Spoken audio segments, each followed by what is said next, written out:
Regarding या किसी भी चीज को रिगार्डिंग लगता है कि पहले आपको जानकारी लेनी चाहिए थी, या वो ऐसी बात है जिनकी जानकारी लेने की इच्छा थी या किसी कारण बस आप नहीं ले पाए, वैसी को भी पूछताछ करना है तो आप पूछ सकते हैं। आगे के किसी भी एजुकेशन जिनको जेई का प्रिपरेशन करना है, नीट का प्रिपरेशन करना है, या जिनको ये सब नहीं करना, कुछ और नहीं करना है एजुकेशन, ठीक है, वैसे को भी पूछताछ लगता है कि कुछ ऐसे क्वेश्चन है आपके अंदर, 1-2 मिनट का समय दे रहे हैं, सोच समझ के आप पूछें।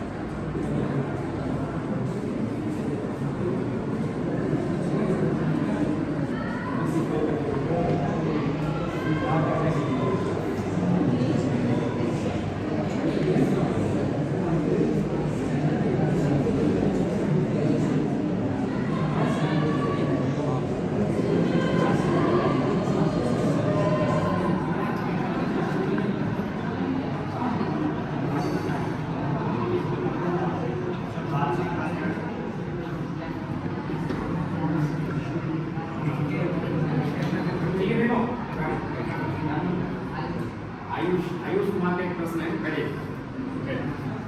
सर मुझे यूपीएससी की तरफ जाना है, तो उसके लिए क्या रोड मैप होना चाहिए? ठीक है, पहला रोड मैप का जो सबसे पहला स्टेप है आपका डॉक्यूमेंट डेडिकेशन होना चाहिए। सबसे पहले क्या है, आपके जो पैशन होते पागलपन होना चाहिए, भाई को उस तरफ जाना है, और ये पागलपन लंबे समय तक रहना चाहिए, ऐसा नहीं ज़्यादा है ऐसा ये डेडिकेशन मैंने देखा ना लंबे समय तक, क्योंकि इसमें और ऐसा भी होता है कि 2 टाइम देना पड़ता है। जैसे इस बार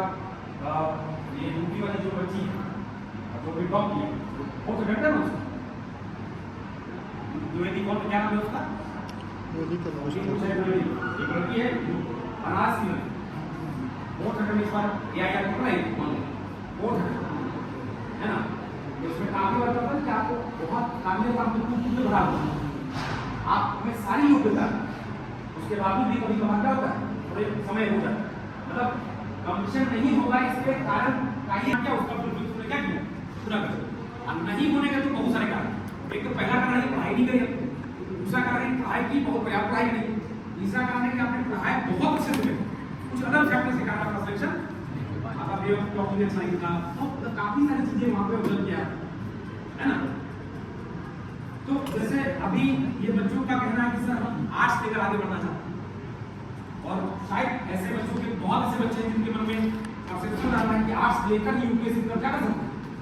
जा सकते, तो मैं सजेस्ट करूंगा कि अगर यूपीएससी की तरफ जाना है,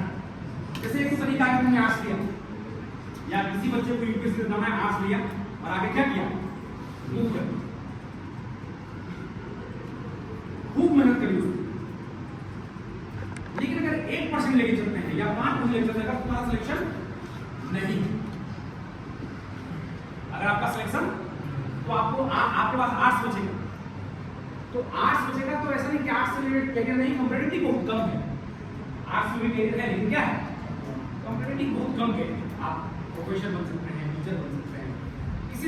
तरह से आके चीजों को कर सकते हैं, कॉम्पिटिटिव क्या है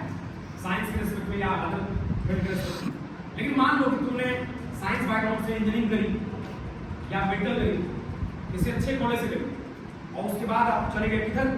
इधर भी आपको ग्रेजुएशन करना पड़ता है, यूपीएससी की तरफ ग्रेजुएशन करना पड़ता है, बिहार के किसी कॉलेज से ग्रेजुएशन करोगे तो भी 3-4 लगा ही देता है, ठीक ना, और बीटेक करोगे तो आपको 4 साल लेता है। तो ग्रेजुएशन करने के अच्छा क्या है बीटेक ही करना, अगर आप किसी अच्छे कॉलेज से बीटेक करो और उसके बाद आपने क्या किया यूपीएससी का एग्जाम दिया और वहां भी लेके चलते हैं, इधर मैंने 5% लेके चला, इधर मैं लेके चलता हूँ कि 15% लेके चलते हैं कि आपका सिलेक्शन नहीं, तो कम से कम आप एक अच्छे कॉलेज से इंजीनियरिंग किया है तो आपको कहीं भी नौकरी लग जाएगी, आपने मेडिकल किया है तो आप आगे प्रैक्टिस करके या आगे फिर से पीजी करके आप आगे अपनी पढ़ाई को परस्यू कर सकते हैं। तो मेरा ऐसा मानना है कि अगर यूपीएससी की तरफ जाना ही है, ठीक है, तो क्यों ना एक टेक्निकल डिग्री ले लेते, ठीक है, उधर से भी हमको बीटेक ग्रेजुएशन करने में 4-5 साल ले लेना, 4 साल अब 40 साल पढ़ लेते हो, 4 साल उधर ले रहा है, क्या करें बीटेक ही करते हैं या हम एमबीबीएस कर लें, ठीक है, और तब हम क्या करें, जबकि अगर देखा जाए तो यूपीएससी में सिलेक्शन के चांसेस, अगर आप बीटेक कर रहे हैं, टेक्निकल डिग्री लेने की बात कर रहे हैं, तो आपके सिलेक्शन के चांसेस थोड़ा क्या है कंपैरेटिवली क्या है, इनकम्पेरेटिव, अगर आप आर्ट्स के स्टूडेंट इसका ये मतलब नहीं